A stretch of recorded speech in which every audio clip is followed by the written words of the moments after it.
This is going to be a brutally practical episode that if you listen closely, if you follow the steps that I'm about to outline, it could have the biggest impact on your books, reaching new audiences and gaining you a readership that could support your lifestyle as a full-time writer.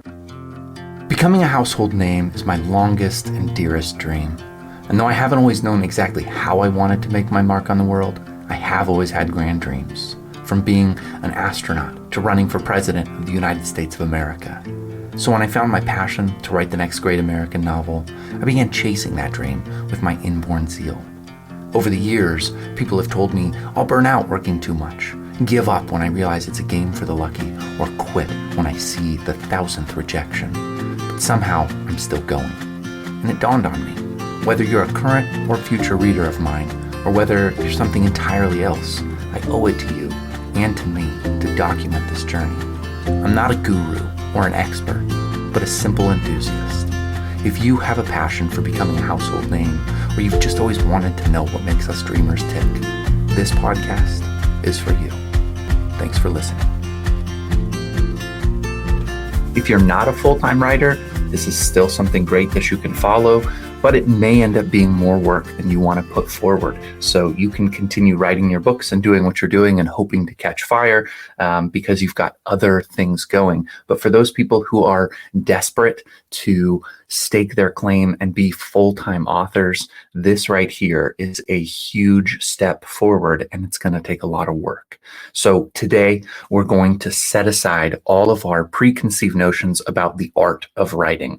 I had a good friend. He's been mentioned several times on this podcast and was just recently a guest. His name is Thomas J. Beleza.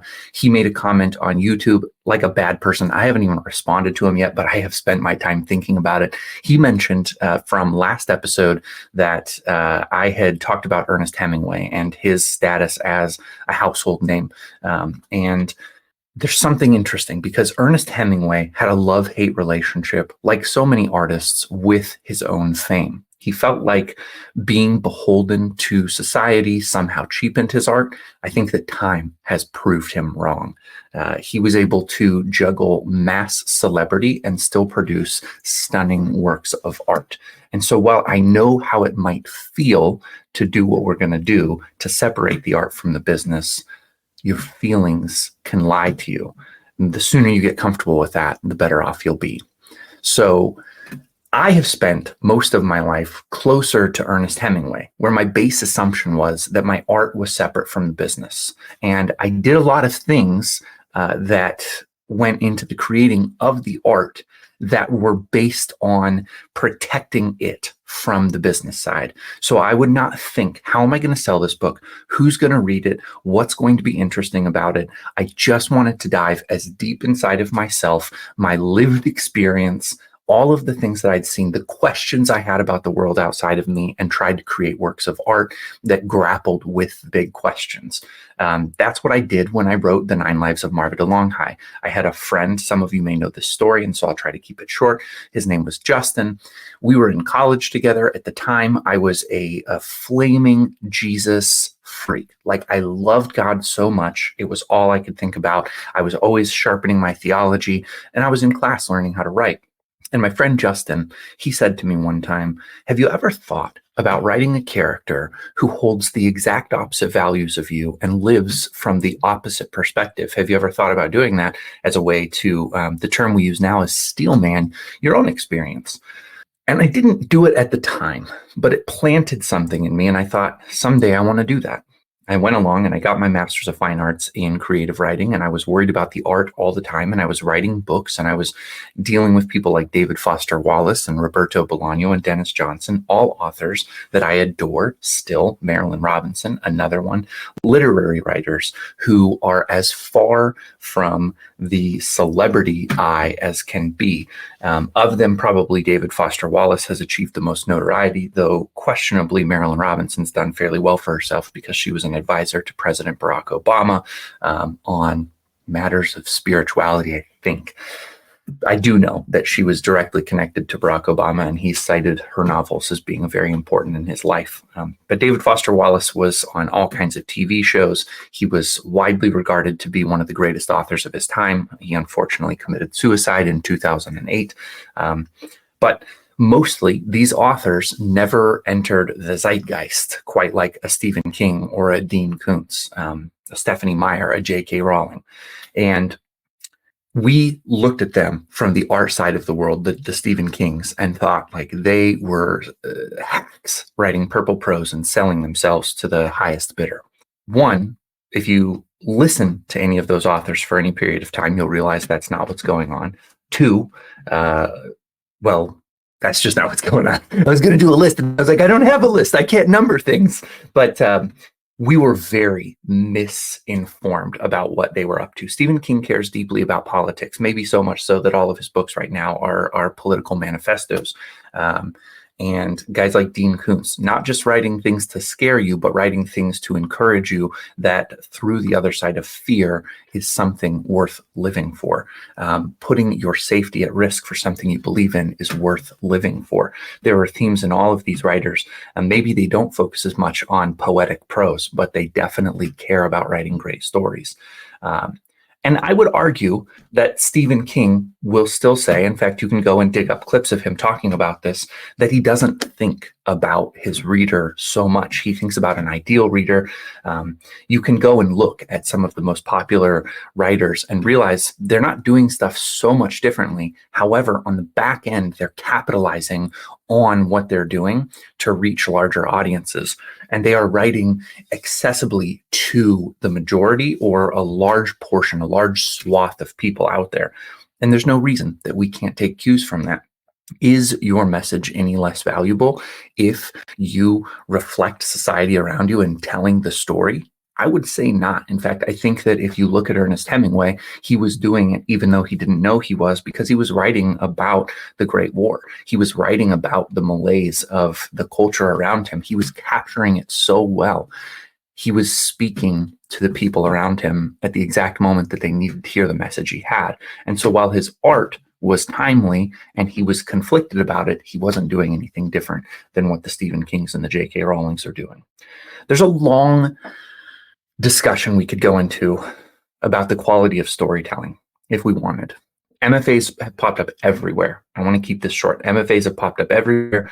People can get into writing programs quite easily now. You can look at the statistics and convince yourself that it's hard, but it's actually not that difficult. It's a numbers game. Apply to enough programs, have enough stories written. You're going to get in somewhere. And then you're going to have this 6-year degree that tells everybody that you know what you're talking about as a writer. But the truth is that many MFA graduates have not even completed a novel. Many MFA graduates have written a half dozen stories that they've workshopped over and over again inside of the classroom, and they're not getting the repetitions in to become great at their craft. But I'm talking to you writers who are rising above that particular ethos. You're writing lots of stories. You're writing complete novels. You're writing series. You're doing everything you can, and you're still not getting noticed.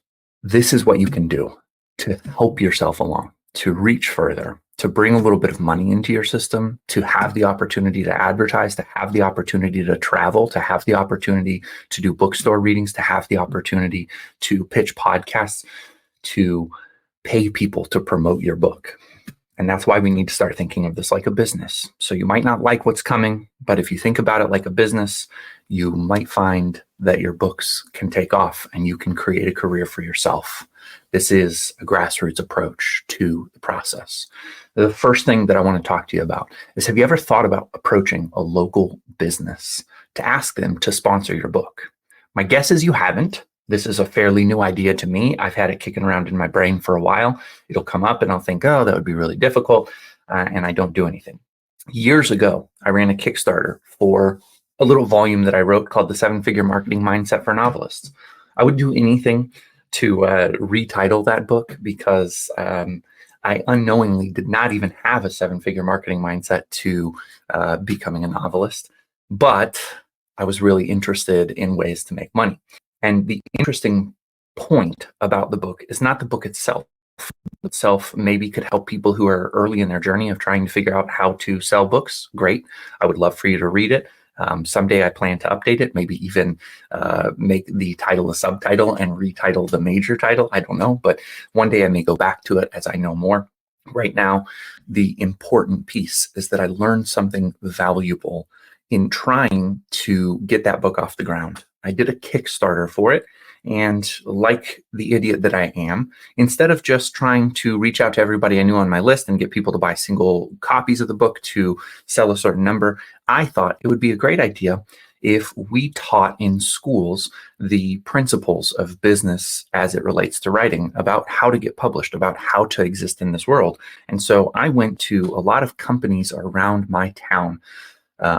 I went to a music store. I went to a lot of different insurance brokers. I went different places and I asked them, would you be willing to buy 5 copies of this book as a sponsorship for a college? You buy 5 copies. I send those copies into the school. And then on the back end of the Kickstarter, I would reach out to the schools and be like, hey, we provided 20 copies of this book so that one classroom can get a presentation of the book from the author on how to handle the business side of writing. Because currently, no classrooms are teaching the business side that I'm aware of.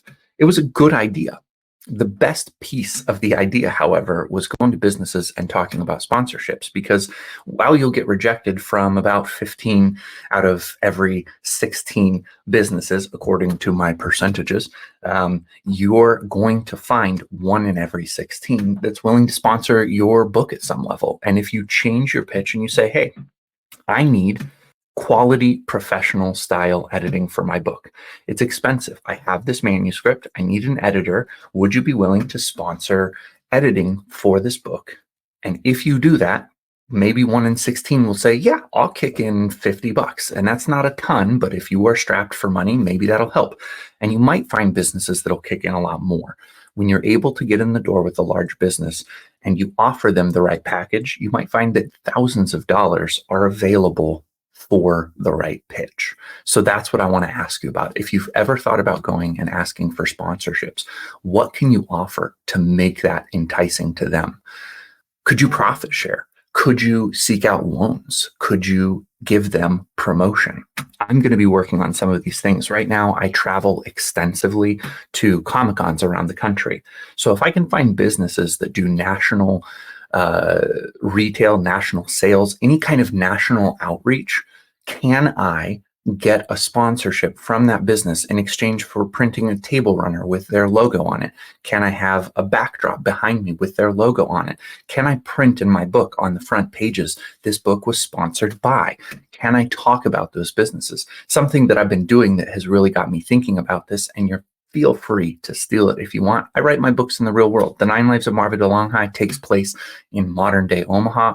There are places like the Dos de Oros taco truck, Block 16, which is the best burger in the United States, according to Alton Brown of Food Network. All of these different businesses are in my book. And when I first wrote it, trust me, I was thinking art all the way. I wasn't thinking about sponsorships or going to them and asking, hey, could you support this book? I was doing it because I love the city of Omaha. But when I start thinking about it as a business person, I realize they are now part of an entertainment vessel. And this book will be read by people all across the United States. They'll read about Block 16. What if you have something on the front page that says this book was sponsored by Block 16? This is a real life case study. I'm comfortable talking about it because I'm friends with Jess and Paul. Jess and Paul founded Block 16. They were graduates from Metropolitan University or Metropolitan Community College, their culinary program. They started this restaurant. They got huge recognition. They make amazing food. They are wonderful, kind, loving people. They allowed me to come in and set up a table in their restaurant during a dinner service and sell my books. And they were so gracious and so giving, and they made the experience amazing. And I sold probably 20, 25 books that night. It was a fantastic experience. Those are the kind of things. And it's just because I reached out to them. I said, hey, look, your restaurant is in chapter 6 of my book. Look, it's right here. It's on this page. And that was exciting for them. And they wanted to participate and help. Not everybody does. I've actually done events with other local businesses that didn't turn out quite as well. And so there's some good and there's some bad. But think about the opportunities here. You can do something to maybe bring a little bit of money into your book writing business, where you can get professional grade editing, where you can get audiobooks recorded, where you can get formatting, anything you need. Maybe you can even get the money you need to travel to events through these sponsorships. The more creative you can be, the better. And there are some businesses that if you say, hey, look, I'm looking for a short-term loan to produce the audiobook and I'll pay you back through royalties. And as long as they understand that it might start slow before it snowballs, that business could be amazing to you, even if you have to pay back all the money that they lend you up front. Have you ever heard of angel investors before? Big businesses understand the beginning of things is messy and hard and small, and they will support you. And you know what? Angel investors lose money. So you can set up a contract and say, if I break to this level, this is the reward that you'll get back. Why aren't authors thinking this way? Probably because we're too busy believing that art is all it's about. So I want to move on because I do want to keep this a little bit shorter. I have the ability to just really explode any topic. But number 2, have you ever thought about affiliate marketing or influencer promotion? Same kind of ideas are going to have to go here. You need to know the social media landscape. You need to understand what's going on around you in order to do this well. Who are the influencers that can actually move the needle? There are influencers out there who may be perfectly on brand for you. People who do book reviews, people who talk about books, people who talk about the literature world. But there are also influencers out there who are going to be dealing in the same kind of themes and the same kind of content that you are. And that's where you need to, A, get a really, really good feel for your books. Understand your theme and your contents. Take your book. This is practical information for you right now. Do this. Go back to your book. Read it. Read it like a consumer, not the producer. Start to see what are the things that are important in this book. What are the themes, the ideas? What is running through this whole story that makes it run? What are people willing to risk their safety for? Pull those themes out and start to apply that and say, which influencers are talking about these themes? Maybe you really value humor, and humor is a theme. Like humor is the way that you can combat the darkness in the world around you. Find humorous influencers who can promote your book, and then do the same process you did with businesses. What can you offer to make it enticing to them? Can you profit share with them? Can you promote them in some way?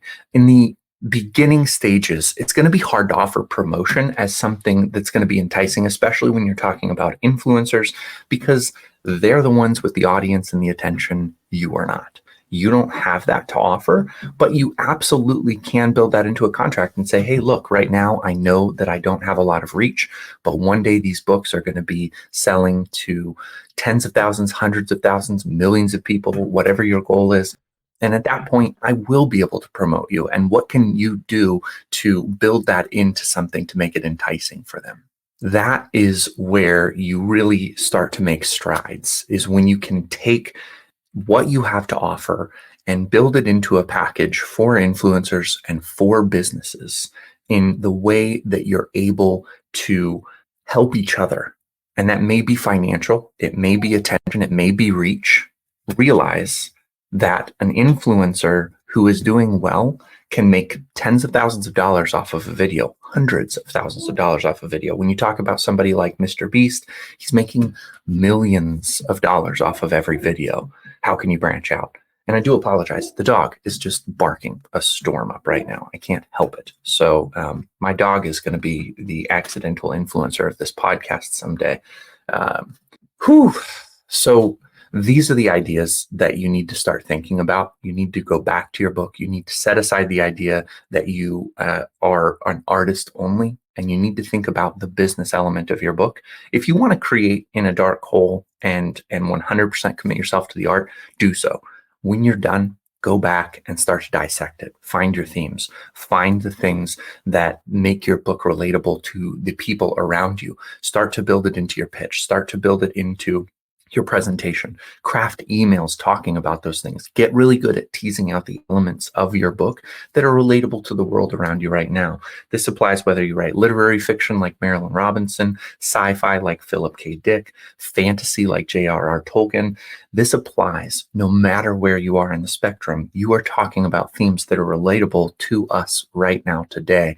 And there are businesses out there that, if you get good at crafting a pitch, would love to help you by sharing in the profits of your future book, by helping you right now to get that book off the ground. There are people out there who are looking for businesses to invest in. And if you can realize that the same businesses that get angel investors can invest in you, if you pitch yourself correctly, you might have a new door open to you. You can look at loans and you can help craft loans that work for you right now. You can get the kind of promotion that you need for your book if you can think about it like a business. I hope some of this has helped you today to start thinking a little bit differently about your books. And if you enjoyed what you heard, I don't ask often enough, but if you could share this episode with somebody who needs to hear it, if you could like it on that platform where you're listening, give it 5 stars if you felt like it was valuable. That helps this podcast reach more listeners. Thanks, and we'll talk to you again. Becoming a household name won't happen overnight, but with your help, it can happen for me or for anyone you know who's on this journey. If you liked what you heard today, would you consider sharing this podcast with someone you know would love it too? Word of mouth is the single biggest difference maker for a dreamer's outcome. Thanks again for listening, and we'll talk to you next time.